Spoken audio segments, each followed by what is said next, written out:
Release enzyme but do not touch blood. यह जो है इंजाइम को रिलीज करता है, इंजाइम को रिलीज करने का कार्य करता है, लेकिन ब्लड में टच नहीं होता है।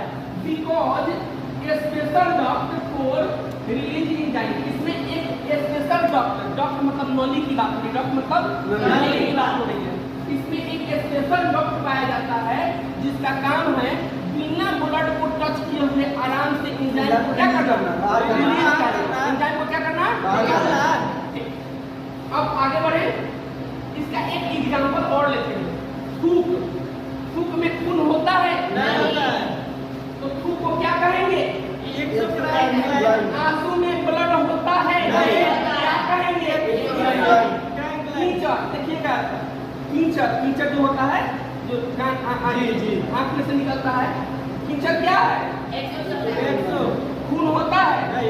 अब ये मत बोलिएगा, अब ज्यादा जमन होगा जोर पे खींच लीजिएगा, चमड़ा डैमेज हो जाएगा, खून निकल गया, वो एक अलग मैटर है, लेकिन कीचड़ में से भी खून नहीं आता है, समझ गए।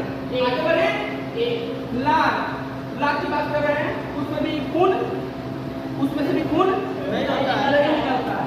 कान का भैक्स, जिसको हम लोग बोलते हैं गुची मई, कान का भैक्स, कान के भैक्स में से भी खून। अब कहिएगा सर खून, अब खोल दीजिएगा, मतलब जो है सेल डैमेज हो जाएगा, कोई ये फट जाएगा तो खून आएगा, वो अलग मैटर हो गया। लेकिन स्पेशल बात करेंगे कान की भैक्स की, तो उसमें भी ब्लड नहीं होता है, समझ गए। तो ये सब क्या है,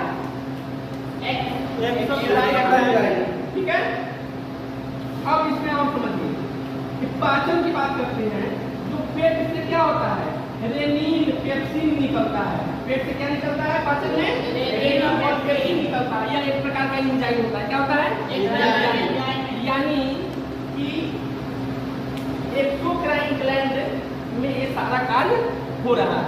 एक्सोक्राइन ग्लैंड, एक्सोक्राइन ग्लैंड क्या है, ब्रास्रावी ग्लैंड, ब्रास्रावी ग्लैंड। चलिए अब इसमें कहता है सबसे पहला है सेरुमिन ग्लैंड, क्या है, बोलिए मेरे, सेरुमिन ग्लैंड। इसमें क्या होता है समझिएगा, ये कान और मोम का निर्माण होता है। इसमें क्या होता है, कान और कान में, कान का निर्माण नहीं, कान में जो मोम होता है, जो गुद्दी होता है, उसका निर्माण होता है। कौन करता है, सेरुमिन ग्लैंड, ठीक है। उसके बाद आता है लेकिन राइमल ग्लैंड, क्या होता है, ये आंख होता है ना, आंख। अब यहाँ आइए,